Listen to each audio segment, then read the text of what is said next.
অনেক সময় দেখা যায় আপনি কোনো একটা অ্যাপস ওপেন করতে যাচ্ছেন কিন্তু অ্যাপসটা ওপেন হচ্ছে না। এই অ্যাপস ওপেন না হওয়ার পিছনে একটি সেটিং দায়ী, যেটা অন থাকলে আপনার ফোনে বেশ কিছু গুরুত্বপূর্ণ অ্যাপস আপনি ওপেন করতে পারবেন না। যেমন ধরেন, উদাহরণস্বরূপ যে ব্র্যাক ব্যাংকের আস্থা অ্যাপস, এটি আমরা ওপেন করে ট্রাই করছি। দেখুন এখানে কি আছে, ডিবাগার ইনেবল, মানে এই অপশনটি ওপেন থাকার কারণে আমি আমার আস্থা অ্যাপটি ওপেন করতে পারছি না। আমি আবারও ট্রাই করছি অ্যাপসটা ওপেন করার।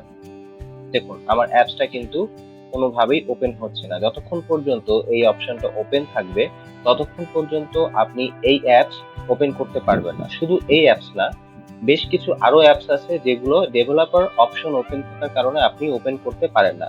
তো চলুন দেখে নেই কি এই ডেভেলপার অপশন কোথায় থাকে এবং এটা আপনি কিভাবে বন্ধ করে এই অ্যাপসটা ওপেন করতে পারবেন। প্রথমেই আপনাকে চলে যেতে হবে আপনার ফোনে সেটিং অপশনে।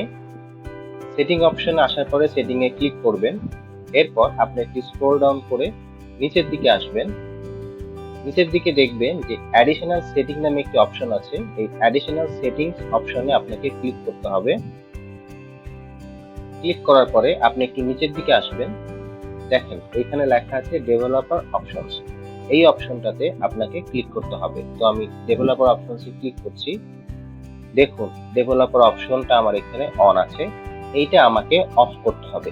এইটা অফ করার পরেই আমরা অ্যাপসটাকে চালু করতে পারবো। তো আমি এটাকে অফ করতেছি এবং অফ করার পরে দেখবো আমরা অ্যাপসটা ওপেন হয় কিনা। তো ডেভেলপার অপশনটা আমি অফ করলাম। তো ডেভেলপার অপশনটা অফ হয়ে গেছে। এখন আমরা ব্র্যাক ব্যাংকে আস্থা অ্যাপ ওপেন করে ট্রাই করব। আমি ব্র্যাক ব্যাংকের আস্থা অ্যাপের উপরে ক্লিক করছি। দেখুন আমার অ্যাপসটা কিন্তু ওপেন হয়ে গেছে। আপনি যদি অন্য কোনো অ্যাপসও ওপেন করার সময় যদি এই ধরনের প্রবলেম ফেস করেন তাহলে ডেভেলপার অপশনটা অফ করে নেবেন, তাহলে আর এই ধরনের সমস্যা করবেন না। তো এই ছিল আজকের ভিডিও, দেখা হবে পরের ভিডিওতে। সবাই ভালো থাকবেন, ধন্যবাদ।